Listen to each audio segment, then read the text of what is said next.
Hey, BJ is a very basic Bible. We're going to do a Bible study topic. If you want very in-depth, go to my Bible study along videos. Okay. Go to my Bible study along videos or the Ruth Bible study. The Ruth Bible study gets super in-depth, chases lots of rabbit trails. But here we're trying to go kind of quick, trying to show you how you can look up basic words and topics, do a short little study over something. So for now, we hit share screen. Look at this. We're going to read some crazy stuff from Nahum chapter 1. The pronouncement of Nineveh. An oracle concerning Nineveh over here. NIV, a prophecy concerning Nineveh. Okay. The book of the vision of Nahum the Elkoshite. Vision. The vision. I'll say vision. Okay. So, the pronouncement of Nineveh, the book of the vision of Nahum. Okay. A jealous and avenging God is the Lord. The Lord is avenging and wrathful.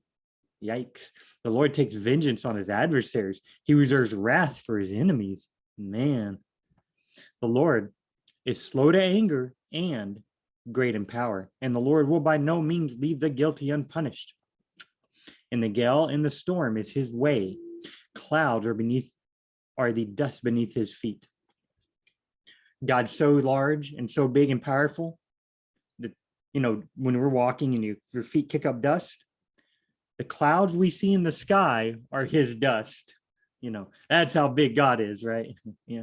And the gale and the storm is his way. He's walking around in the storms. He's so big and awesome. He rebukes the sea and it dries up. He dries up all the rivers. Bashan and Carmel, those are places. Bashan is a place, Carmel is a place, like geographical place with lots of vegetation and such. They wither. The blossoms of Lebanon wither. Because God's just that big and bad. Mountains quake because of him, and the hills come apart. Indeed, the earth is upheaved by his presence, the world, and all the inhabitants in it. Verse 6, who can stand before his indignation? I can't stand before. If he's mad at me, I'm screwed. Who can endure the burning of his anger? His wrath gushes forth like fire. The rocks are broken up by him. Not good. The Lord is good. He's good? It's just made him sound like he was bad. The Lord is good, a stronghold in the day of trouble, and he knows those who take refuge in him. But with an overflowing flood, he will make a complete end of its sight and will pursue his enemies in the darkness. A stronghold in a day of trouble, he knows those who take refuge in him. That's good. If we take refuge in him, he'll save us, right? Yeah. All right. Stronghold, refuge. Indeed, he is a fortress. He protects those who seek refuge in him. The Lord is good to those who wait for him, a refuge on the day of distress, taking care of those who look to him for protection. That's good. Oh, here's got a comma. Taking care of those who look to him for protection when the flood rages. He makes an end to his opponents. Okay, so he's good to the good guys, he's bad to the bad guys, That's why we preach to him. The Lord is good, a refuge in time of troubles, who takes care for those who trust. So over here, a stronghold, he knows those who take refuge in him. Stronghold, those who take refuge in him. But look over here, a refuge in time of trouble. He cares for those who trust in him. So they leave out stronghold. For those who wait for him, a refuge in the day of distress. Some of them leave out stronghold, huh? But look at this. A stronghold in the day of distress. A strong refuge when trouble comes. Okay. So basically, he's a stronghold. He's a refuge. He's over here, fortress. Let's look this up real quick. Refuge. Let's just go really quick, okay? Just going to kind of go fast. Let's see. Trust in him at all times, you people. Pour out your hearts before him. God is a refuge for us. He's a refuge for us. If he knows those who take refuge in him. right? A refuge in times of trouble. He cares for those who trust in him. God is a refuge for us. So trust in him. If you trust in him, he's a refuge for you. Pour out your hearts before him. God's a refuge for us. Cities of refuge. The cities which you shall give to the Levites shall be 6 cities of refuge, which you shall provide for the one who commits manslaughter to flee to. And in addition, you shall give the Levites 42 cities. Someone committed manslaughter, they can run to a city of refuge. They'll be protected there, I'm guessing. Why would you want to protect someone who commits manslaughter? You know, if we looked up further the topic of refuge like we would in a Bible study along, this is not a Bible study along, we're trying to do this quickly just to get the idea, we would find out sometimes you kill someone on accident. Sometimes you kill somebody and hey, what if it's not purposeful? Back in the day, you killed somebody. It was the job of someone else who's related to kill you. That's kind of weird. Wouldn't God just say, don't be killing each other? Yes, but God knows deeply ingrained traditions.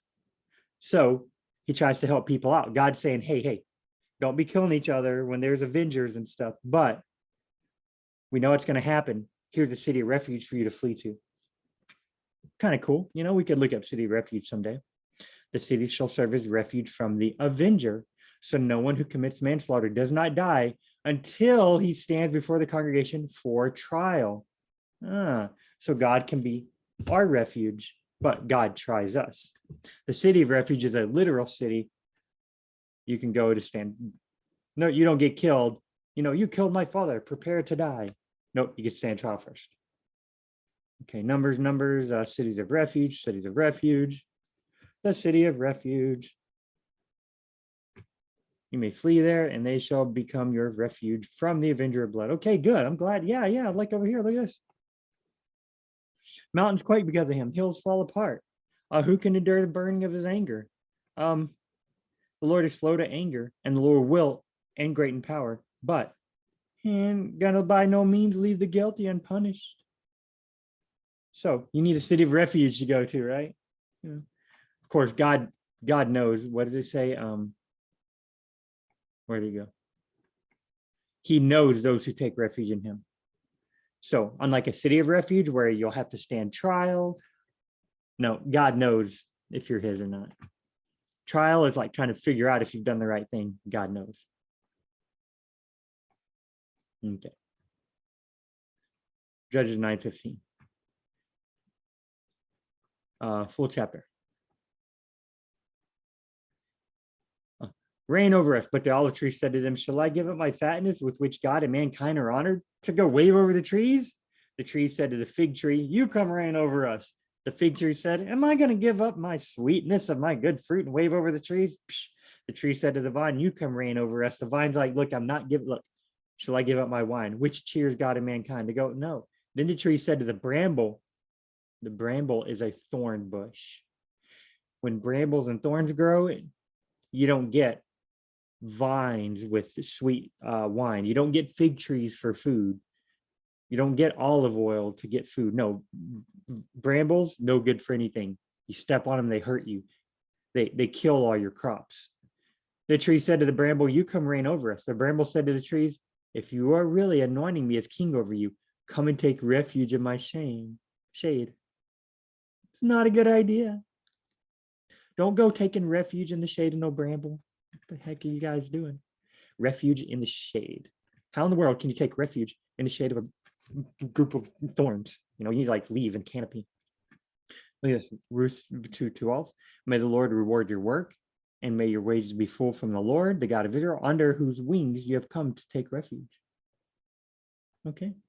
My God, my rock, in whom I take refuge, my shield, the horn of my salvation. We could look up horn. Like, what does horn mean? Why horn? Horn just means strength, the strength of my salvation. Oh, my stronghold and my refuge, dude. A stronghold in a day of trouble. He knows who takes refuge in him. A stronghold in a day of trouble. He knows who takes refuge in him. Yeah. Look at this. My stronghold and refuge, my savior. You save me from violence. That's God. Trust in him. Let's look up real quick. The Stronghold. Why not? Let's just see. No, actually, the Net Bible. Fortress. Why not? Just for fun. I'm always looking up the New English Translation. Fortress. I mean, we're just kind of seeing. Okay. The Lord is my high ridge, my stronghold, my deliverer. My God is my rock summit where I take shelter, my shield, the horn that saves me, and my refuge. Okay, we just read something very similar. In other words, a fortress is something that protects you. A high ridge, you can be high so the enemies can't get to you.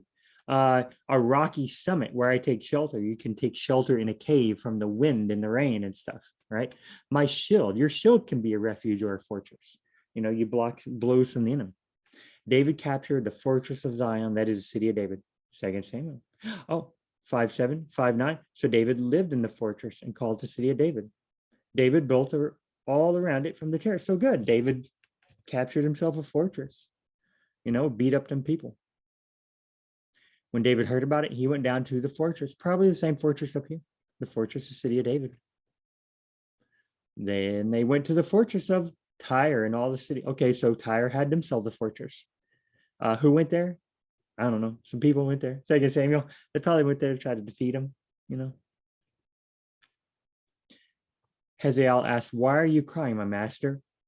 He replied, "Because I know the trouble you will cause the Israelites. You will set fire to their fortresses, kill their young men with the sword, smash it." Fortresses are all about war, this. Taking refuge in a fortress, taking refuge in a stronghold. You can take refuge under someone's wing, right? When you're in a war, you want someone's wing, not necessarily, but here, about war, The fortress of the royal palace. So I guess there are fortresses around royal palaces, but this is a king. His officer, Pekah, son of Remaliah, conspired against him in the fortress of the royal palace. Oh, he and 50 Gileadites assassinated Pekahiah, as well as Argob and Area in the Samaria, in the fortress of the royal palace. Oh, wait. He's in a fortress. Whoever this Pekahiah and Argob and Area, they weren't very protected, even though they were in a fortress, because they were assassinated while in the fortress. Pekah and 50 Gileadites assassinated this guy in his fortress. Pekah then took his place as king. Oh, yep. Pekah, evil king of Israel, and Pekahiah, evil king of Israel. They just start assassinating each other. They're not taking fortress in God. They're taking fortress in their own palaces, which are weak. Men's palaces, they can be broken into. Jehoshaphat's power kept increasing. He built fortresses and storage cities throughout Judah. Makes sense. You want your power to increase, you build fortresses. Yep. A lot of stuff about protection and about war. They didn't have cops. They didn't have policemen. You had to do something, So they built fortresses around the places. Okay, guys. Why not? I think that's good enough. You can see God is compared to our fortress and stuff. He's big and bad, gonna destroy people that he don't like, but he's a fortress to us who love him. Take refuge in him as your fortress, not in the king's palace where somebody sneak in and assassinate you. Yeah, there's no good. All right, guys. I think that's good. Like I said, go to one of the Bible study alongs if you want super in-depth stuff. We'll try to do more of those. We'll see you on the next Very Basic Bible.